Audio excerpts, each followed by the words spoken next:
Mukunda first ever factory outlet mega వడ్డానం sale. Zero making charges. అన్ని Mukunda branches లో లభించును.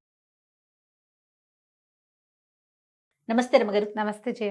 రమగారు, ఈ నెలంతా పండుగలే పండుగలు. అవును. దసరా, శరన్నవరాత్రులు, బతుకమ్మ పండుగలు, వాటితో పాటుగా ఉమ్. బ్రహ్మోత్సవాలు అవును. పెద్ద పండుగ కదండి. మరి- ఏటా చేసేది కదా వార్షిక బ్రహ్మోత్సవాలు. అవునండి. మీరు ఎప్పుడైనా వెళ్ళారా బ్రహ్మోత్సవాల నేను సమయంలో? వెళ్ళలేదు జయ, భయపడతాను నేను. నేను కూడా అదే పరిస్థితి. ఆ, రమగారు. బాగా జనం ఉంటారని అతన్ని అనిపిస్తుంది. కానీ ఒక ఫ్రెండ్ ఒకరు కొన్నాళ్ల క్రితము రథ రథ రథోత్సవం చేస్తారు. చివరి రోజుల్లోకి వస్తుంది. ఆ, అంటే బ్రహ్మోత్సవాలు ఫినిష్ అవ్వడానికి ఒక రోజు ముందనుకో. రథోత్సవానికి వెళ్ళి ఎంత సంతోషించారంటే అది చెప్తుంటే ఓ మన ఏడిచేశారు సంతోషం పట్లేక ఆవిడ. ఉమ్. రథం మిగిలిన వాహనాల సేవలో మనం అంత పాల్గొనలేము, వాటిని మొయ్యలేము. ఆ రథోత్సవం చూస్తే కృష్ణ పరమాత్మ వస్తున్నాడు అనిపించేసింది నాకు. అబ్బబ్బబ్బ. ఎంత సంతోషించానో ఆ, అసలు చెప్పరాని సంతోషం అని. ఆవిడ ఎప్పుడైనా బ్రహ్మోత్సవాలు అనగానే ఏడవటం మొదలు పెడతారు ముందు, ఆనందం పట్టలేక. కళ్ళలో అట్లా వచ్చేస్తుంటాయి నీళ్ళు ఆనందాశ్రులు. మనకు కూడా చూడు తిరుమలలో దర్శనం బాగా అయితే బయటకు వస్తే వెక్కిళ్ళు వస్తే ఏడుపు వస్తుంది. ఉద్రేకం. ఒక రకమైన ఉద్వేగం వస్తుంది. అయితే మన రథసప్తమికి మా అక్కయ్య వెళ్ళటం నాకు తెలుసు. రథసప్తం అంతా రథోత్సవాలే అన్నీ, ఉమ్. మొత్తం అంతా రథాలు వస్తాయి ఆ రోజు. తను వెళ్ళింది ఒకటి రెండు సార్లు, అంచేత అది నాకు తెలుసు. ఈసారి రా నాతోటి అంటుంది, కానీ ఆ జనానికి కొంచెం భయపడి ఎప్పుడు మేము ఉత్సవాల వెళ్ళలేదు. సమయంలో వెళ్ళాల. ప్రతిసారి మా కజిన్స్లో ఫ్రెండ్స్లో ఇప్పుడు మనకు ఫాలోవర్స్ ఎక్కువై మేము వెళ్ళాము మేము వెళ్తున్నాము అలాంటివి చెప్పినప్పుడల్లా ఒక ఉరకలు ఎత్తుతుంది, వెళ్ళిపోదాం అనిపిస్తుంది. భయపడి సేవకి వెళ్ళాలనిపిస్తుంది రమగారు. వెళ్ళొచ్చమ్మా. అది చాలా ఏదైనా మంది అవకాశం కనపడతారు. దొరికితే ఒకసారి చూడాలి. సేవకి వెళ్తే 10 రోజులు సేవ చేయాలి కదా. 10 రోజులు ఉండాల్సిన ఉండాల్సి- 10 రోజులు ఉండాల్సిందే. తెలియదు జయ, చాలా మంది 10 రోజులు ఉన్నామని చెప్తారు. మా బుధన్ గారు ఒక ఆవిడ వెళ్ళారు, మన ఫ్రెండ్స్లో కొంతమంది వెళ్ళారు. ఒక ఫ్రెండ్ భార్య, ఆవిడ తీవ్రమైన అనారోగ్యం నుంచి బ్రెయిన్ స్ట్రోక్ నుంచి కోలుకుని అప్పుడు వెళ్ళారు జయ 10 రోజుల సేవకి. అబ్బబ్బబ్బబ్బా. ఎంత భగవత్ ప్రీతి అనిపించింది నాకు. అంతే కదా. వెళ్ళారు. ఆహా. దాని బ్రెయిన్ స్ట్రోక్ నుంచి సర్జరీ అయింది, బ్రెయిన్ సర్జరీ ఆవిడకి. ఓ. బ్రెయిన్ సర్జరీ నుంచి కోలుకున్నాక ఆవిడ 10 రోజులు తిరుమలలో, వీళ్ళకి వేరే చోట్ల అంటే మన అన్ని సౌకర్యాలు ఉంటాయో ఉండవో నాకు అంత వివరం తెలీదు, కానీ ఆవిడ చక్కగా ఉండి 10 రోజులు సేవించుకుని వచ్చారు. ఆ తర్వాతే కాలం చేశారు. ఆవిడకి నేను అనుకుంటా ఆవిడకి అది రుణం ఉంది, భగవంతుడు అవకాశం ఇవ్వదలుచుకున్నాడు, అందుకనే బతికి బట్టగట్టేసింది స్ట్రోక్ వచ్చినా కూడా అనిపించింది. అదే అదే. ఉండి తర్వాత ఇటీవల కాలం చేశారు. ఓ. అయితే మనం వెంకటేశ్వర స్వామి గురించి విశేషంగానే చెప్పుకోవాలి. మనకి ఇప్పుడు అమావాస్య వస్తుంది కదా, పితృ అమావాస్యకి ఒకరోజు ముందు కోయిలాళ్ళు వారి తిరుమంజనం చేస్తారు. అవునండి. ఒకరోజు ముందు చేసి పాడ్యం నుంచి ఉత్సవాలు మొదలు పెడతారు. ఉత్సవాల్లో ధ్వజారోహణ మొదటి రోజున చేస్తారు. బ్రహ్మోత్సవాలకి ఈ ధ్వజాన్ని పైకి ఎక్కదీస్తే ఏంటంటే దేవతలకి ఆహ్వానం అట. అది గరుడ ధ్వజం కనపడగానే దేవతలందరూ కూడా ఈ ఉత్సవంలో పాల్గొంటారు. తర్వాత ఏం చేస్తారు, ఏ ఏ దేవతలు పాల్గొంటారో అదంతా మనకి తెలిసిందే కదా, నియమం ఉంది. వాళ్ళందరి పేరుతో బలి వేస్తారు. ఓకే. అందరికీ ఆహ్వాన లాంఛనం ఇస్తారనమాట. వీళ్ళందరూ వస్తారు. బ్రహ్మాది దేవతలు ఎంతమందో, ఆ గ్రహదేవతలు అందరూ వస్తారు. తర్వాత ఏం చేస్తారు, ఈ ధ్వజారోహణం అయిన తర్వాత రోజు వాహన సేవలు ఉంటాయి. విశేషంగా భూదేవి యొక్క ప్రతిమని ఎక్కడో నేల మీద ఒక చోట ప్రత్యేకమైన నిర్ణీత స్థలంలో గీస్తారట. గీసి అక్కడి నుంచి ఈ ప్రతిమని చిత్రించి, ఆ చిత్రించిన భూమి మీద నుంచి ఏ నేల మీద చేశారో అక్కడి నుంచి నుదురు, లలాటము, బాహుమూలాలు, స్థనము, ఆ ప్రాంతాల్లోంచి మట్టిని తీస్తారట. ఆ మట్టిని తీసుకొచ్చి వాటితోటి అంకురార్పణ చేస్తారు కదా, పాలికల్లో అంకురార్పణ చేస్తారు. అక్కడ ఆ అంకురార్పణకి వాడతారు ఆ మట్టిని. భూదేవిని మీద నుంచి తీసిన మట్టి అని చెప్తారు. అందుకని ప్రత్యేకంగా ఒక స్థల శుద్ధి చేసి అక్కడ భూదేవిని చిత్రించి అక్కడి నుంచి తీసుకుంటారు. ఈ మట్టిని పాలికల్లో పోస్తారు. అంకురార్పణ మొదటిది, ధ్వజారోహణము అంకురార్పణ. అంకురార్పణకి ఏం చేస్తారు, నవధాన్యాలని వాటిలలో వేస్తారు. తతిమ మిగిలిన మట్టిని యజ్ఞకుండం తయారు చేయడానికి వాడుకుంటారు. నవధాన్యాలు అవన్నీ ఆరోపిస్తారు వాటిలలో. ప్రతిరోజు సంరక్షించి 9 రోజులకి పూర్తి మొలకలు వస్తాయన్నమాట. ధాన్యాలన్నీ ఇట్లా పచ్చగా పెరిగేలాగా చేస్తారు. ఇవన్నీ ఏంటంటే యజ్ఞక్రియ, యజ్ఞవిధి జరుగుతూ ఉంటుంది. ఉత్సవాలు అయ్యవారిని బయటికి తీసుకెళ్ళటము, ఊరేగింపు చేయటం ఇది జరుగుతూ ఉంటుంది. మాడవీధుల్లో ఊరేగింపులు జరుగుతాయి. మొదట పెద్ద శేష వాహనం, తర్వాత చిన్న శేష వాహనం, ఇట్లా వాహన సేవలు. మధ్యలో గజం ఎక్కుతాడు అయ్యవారు, గరుడ వాహనం ఎక్కుతారు. ఈ గరుడ వాహనం మీద మాత్రం గరుడ వాహనం మీద ఏ రోజైతే వెళ్తారో ఆ రోజు ఇప్పుడు ఇవన్నీ ఉత్సవాలు మామూలుగా ఏం చేస్తాం మలయప్ప స్వామికే చేస్తారు. అవునండి. మలయప్ప స్వామినే ఊరేగిస్తారు. ఆయన తన సొంత అలంకారాలతోటి ఇరుదేవు ఏరులతోటి ఊరేగుతారు. పంచమి నాడు మాత్రము ఏ రోజైతే గరుడ వాహనం ఎక్కుతారో ఆ రోజున మలయప్ప ఒక్కరే వస్తారట. తర్వాత ధ్రువబేరం మీద లోపల స్వామివారి మీద శ్రీనివాసమూర్తి పెద్ద మూర్తి మీద ఉండేటువంటి మకరకంఠి లక్ష్మీహారము అవి ఈయనకి అలంకరిస్తారు. మలయప్ప స్వామికి అలంకరిస్తారు. గరుడు మీద మాత్రం దేవేర్లు రాకుండా ఆయన ఒక్కరే వస్తారు. ఈ 9 రోజులు ఇలా విశేషంగా సేవిస్తారు. గజవాహనము, తర్వాత సర్వభూపాల వాహనము, కల్పవృక్ష వాహనము, ఒకరోజు సూర్యప్రభ చంద్రప్రభ. అవును, 9 రోజులు విశేషమైన అలంకారాలతోటి విశేషమైన అర్చనలతోటి యజ్ఞ విధి జరుగుతుంది.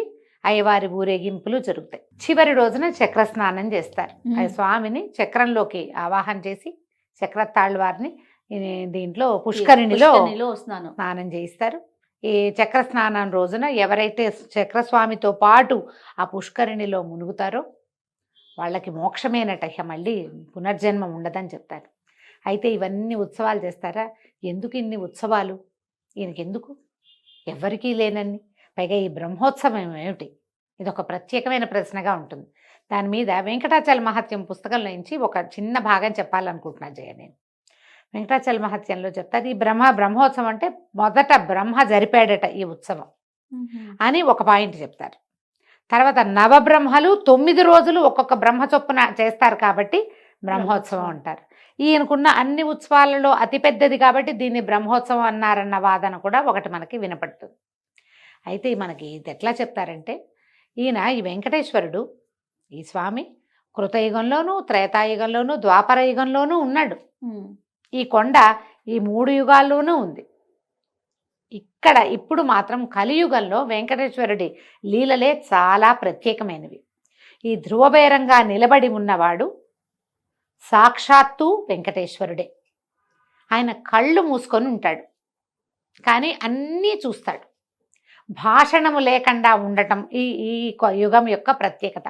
మాట్లాడాడు అంతే, కానీ ప్రత్యక్ష రూపంలోనే ఆయన అక్కడ ఉన్నాడని మనకి వరాహ పురాణం తెలియజేస్తుంది. ఆయన విమానం ఎక్కి వచ్చాడు, విమానం తిరోహితం అయిపోయింది, అది వెళ్ళిపోయింది. కానీ మనం ఏం చేసాం, ఆయనకు ఒక ఆనంద నిలయం అనే విమానాన్ని ఆయన చేసి పెట్టాం. మనుషులు చేస్తారు. ఇది ఎక్కడ చెప్పబడింది? వరాహ పురాణంలో చెప్పబడింది. ఈ వరాహ పురాణం ఎప్పుడు రాయబడింది మనకి తెలిసి మనకంటే ముందు యుగంలో రాయబడింది. మనం ఇప్పుడు ఏం చేస్తామో వరాహ పురాణంలో రాయబడి ఉంది. మానవులు ఇలా చేస్తారు. మానవులే ఈయనకి ఒక విమానాన్ని నిర్మిస్తారు. ఆయన అప్రాకృతుడైనప్పటికీ అప్రాకృతుడు ప్రపంచం, ఈ ప్రకృతితో సంబంధం ఏముంది భగవంతుడికి? ఆయనే దీనికి మూలం కదా. కానీ ప్రాకృత మానవుడిలాగా మామూలు మనుషులు అనుభవించే సర్వభోగాలు అనుభవిస్తాడు స్వామి. మాట్లాడకుండా ఉండి అన్ని కంటితోటి చూస్తాడు. చిన్న సేవ అయినా భక్తితో చేసిన ప్రతి సేవని స్వీకరిస్తాడు. శీఘ్ర వరప్రదాయకుడుగా ఉంటారు. ముందు యుగాలలో లేని వరప్రదానము ఇప్పుడు ఉంటుంది. చిన్న భక్తితో చేసినటువంటి చిన్న సేవ కూడా ఆయన చిన్న చదివింపుని తీసుకుని వరాలు ఇస్తాడు. నిశ్శబ్దంగా ఉండి సమస్తము చూస్తాడు. ప్రతిదీ ఆయన చూస్తూనే ఉంటాడు. నిలబడి ఉండటమే ఈ కాలపు ప్రత్యేకత. భగవంతుడు మన కోసం నిలబడి ఉంటాడంటే ఎలా ఉంటుంది తలుచుకుంటే? గూస్ బంప్స్ వస్తాయి. నుంచుని ఈ యుగాన్ని రక్షించటానికి. అందుకని కలవు వెంకటనాయక అని చెప్పారు. ఈ కలి యందు వెంకటనాయకుడే దిక్కు. అతను నువ్వు చేసే ప్రతిదీ చూస్తాడు.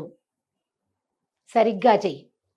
మానవుల్ని సరిగ్గా ఉంచటానికి ఈ స్వరూపాన్ని ఇట్లా వెలయించాడు స్వామి. మనం చేసేవన్నీ అన్ని ఉత్సవాలు చేయించుకుంటాడు. ఇంకా ఇంకా ఇంకా ఫెసిలిటీ నువ్వు ఎంత బాగా చేస్తే అంత గొప్ప. ఏటా ఏటా పెరుగుతూనే ఉంటుంది. ఈ దేవతలు అందరూ కూడా వచ్చి సేవిస్తారు. దేవతలట మానవుల్లాగా పుట్టాల్సింది, వీళ్ళకి ఎంత అదృష్టం వచ్చింది అని అనుకుంటారు. ఈ కాలంలో దేవతలు తమకిచ్చిన బలులన్నీ స్వీకరిస్తారు. సూక్ష్మ రూపంలో స్వామిని సేవించడానికి ప్రతిరోజు వస్తారు. బ్రహ్మాది దేవతలు వస్తారు ఇక్కడికి. బ్రహ్మతీర్థం అని ఇస్తారు పొద్దున్నే ఫస్ట్ సుప్రభాతానికి అప్పుడు. బ్రహ్మతీర్థం ఏంటంటే రాత్రి ఏం చేస్తారు, ఈ పవళింప సేవ అప్పుడు తీర్థాన్ని పెట్టి వెళ్తే రాత్రి వచ్చి ఆయన సేవించుకుంటాడు స్వామిని. బ్రహ్మ వదిలిన తీర్థం అది మనం తీసుకుంటాం. ఎవరైతే సుప్రభాత సేవకి వెళ్తారో వాళ్ళకి ఇస్తారు బ్రహ్మతీర్థం. ఇట్లా ఎన్నో విశేషాలతో ఉండేటువంటి స్వామి మనకి కరుణా సముద్రుడుగా కనపడతాడు. నువ్వు భక్తితో చెయ్యి, జుట్టివ్వు తీసుకుంటాడు. ఓ చిన్న ముడుపు కట్టు 100 రూపాయలు. ఇప్పుడు అయితే 100. పూర్వం రోజుల్లో ఏం చేసేవాళ్ళమా, రూపాయి ముడుపు కట్టేవాళ్ళు జయ. కానీ అర్ధనాలు కానీలు తీసుకుని కూడా అఖండ ఐశ్వర్యం ఎంతమందికి ఇచ్చాడు ఆయన. ఇదంతా బాకీగానే ఉంటుంది. నేను ఈయన చూడలేదు, ఈయనకి చేయలేదు, ఈయనకి చెప్పలేదు అనుకోవద్దు. నువ్వు వెంకట అన్నావా నీ వైపు చూస్తాడు. నువ్వు చేసే తప్పో ఒప్పో రెండు చూస్తారు. సమస్తమైనవి చూస్తాడు. సమస్తమైన దానికి సమాధానం చెప్పడానికి సిద్ధంగా ఉంటాడు. నువ్వు మంచి చెయ్యి, చెడు చెయ్యి. అది ఎంత బాగా రాశారంటే ఆ 4-5 పేరాలు చదివితే నాకు ఎంత సంతోషం వచ్చిందంటే చెప్పి తీరాలనిపించింది. వెంకటాచల మహత్యం అవకాశం ఉంటే పుస్తకం సంపాదించి చదవండి తప్పకుండా. అప్రాకృతుడైన స్వామి ప్రాకృతుడుగా వ్యవహరిస్తాడు అంటే మనలాగా ప్రాకృతులం అంటే మనం అంతే కదా, మనుషుల్లాగా ప్రవర్తిస్తాడు. మాట అంతే. భాషణం ఉండదు తప్ప, సంభాషణ ఉండదు తప్ప, సమస్తము ఉంటాయి, అన్నీ ఉంటాయి. అందుకనే ఆయన్ని పొద్దునే నిద్రలేపుతారు. మానవులకు చేసే సేవలన్నీ చేసుకుంటారు. మనిషికి ఎంత అవసరం. పొద్దున్నే తెల్లవారు లేస్తే నిద్రలేపుతారు, పొద్దున్నే ఏదైనా పెడతారు, తాగడానికి మంచినీళ్ళు ఇస్తారు, చక్కగా అలంకారం చేయించుకుంటాడు. ఎంత అలంకార ప్రియుడు జయ ఆయన. అవునండి, ఎన్ని ఆభరణాలు ఇచ్చినా తే ఇంకా అంటాడు. ఎంత వస్త్రం ప్రతిరోజు. తర్వాత ఏమో అలంకారానికి ఎన్ని సామగ్రులు ఆయనకి, ఎంత అలంకారం. ఇప్పుడు మనం 4 నగలు కొనుక్కున్నాం, చాలా అనిపిస్తుంది మనకి, మనుషులకు కనిపించదు. ఇంకో కొత్త వస్తువు కనిపిస్తే దాని మీద ఉంటుంది, కొత్త చీర కనపడితే దాని మీద ఉంటుంది, కొత్త వాహనం కనపడితే దాని మీద ఉంటుంది. ఇట్లా ప్రవర్తిస్తాడు ఆయన కూడా ప్రవర్తించి మనతో పాటు. ఇప్పుడు ఆయన దేవుడుగానే ప్రవర్తిస్తే ఇక్కడ ఉండడు. ఆయన దేవుడుగా ప్రవర్తించి పైన ఎక్కడో ఉన్నాడు ముందంతా. ఇప్పుడు మనలాగా ప్రవర్తిస్తూ ఖచ్చితంగా ఇక్కడ ఉన్నాడు, మనతో పాటే ఉన్నాడు. కలియందు వెంకటనాయకుడిని నమ్ముకోండి. అవకాశం ఉన్నప్పుడు తిరుపతి దర్శనం చేయండి. బ్రహ్మోత్సవాలు ఇదివరకు అవకాశం లేదు. ఇప్పుడు మనకేం చక్కగా టీవీలో పొద్దు నుంచి సాయంత్రం దాకా SVBC వాళ్ళు అన్ని ఛానల్స్ వాళ్ళు ఎంతో కొంత ప్రసారం చేస్తారు, లైవ్ కనపడుతుంది. వెంకటేశ్వర నామావళి చదువుకోండి. ఈ 10 రోజులు మనం ఏం చేస్తాం, దసరా ఉత్సవాలని అమ్మవారి సేవా కాలంలో ఉంటాం. ఆమెతో పాటే బాలాజీ సేవా కార్యక్రమాన్ని కూడా నిర్వహించండి. టీవీలో 10 నిమిషాలైనా చూసి స్వామిని చూసి దండం పెట్టుకుని తరించండి. నమస్తే జయ.